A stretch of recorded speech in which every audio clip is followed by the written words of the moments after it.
Have you ever noticed that the strongest person in the room is often the loneliest? They carry the weight of the world, yet never plea for help. We see them everywhere. It's the coworker who quietly fixes everyone's mistakes while their own desk piles up. It's the friend who listens to your heartbreaks, but they never mention their own. Or maybe you're looking at that person in the mirror right now. On the outside, it looks like hyper-independence. People call you the rock or the reliable one. But beneath that mask of self-sufficiency, there's a silent, suffocating exhaustion. You've built a fortress around your struggle, thinking if you let anyone in, the whole structure will collapse. You tell yourself, "I'm fine," so often that it's become a reflex, a survival mechanism. But let's be honest, you're not just tired. You're emotionally depleted. You're drowning in a sea of responsibilities.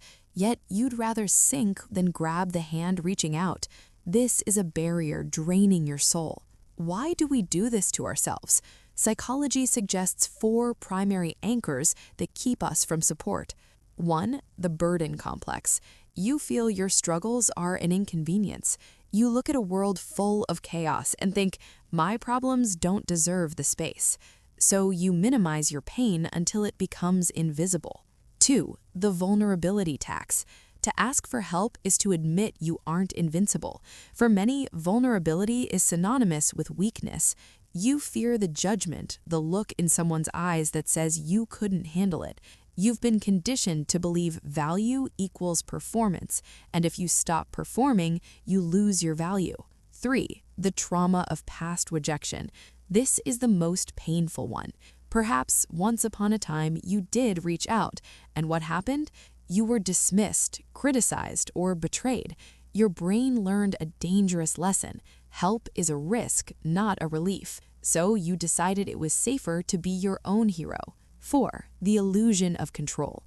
Stoicism teaches us that we try to control things that are not up to us.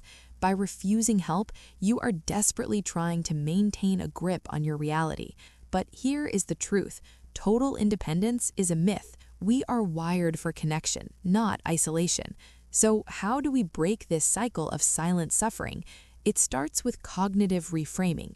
Realize that asking for help isn't surrendering, it's resource management. Even the most powerful empires had allies. Even the greatest athletes have coaches.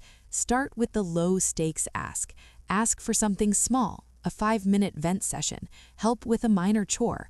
Retrain your brain to understand the truth. The world won't end if you share the load. You aren't losing control, you're gaining a community. Remember this, your struggle is valid, but your isolation is optional. You've proven you're strong enough to carry it alone, but now it's time to prove you're brave enough to let someone in.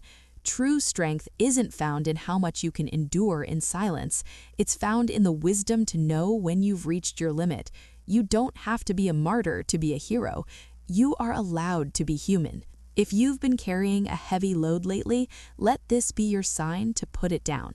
Drop a "lighten the load" in the comments below. Subscribe to join our community and share this with someone who needs it. Until next time, stay strong, but stay human.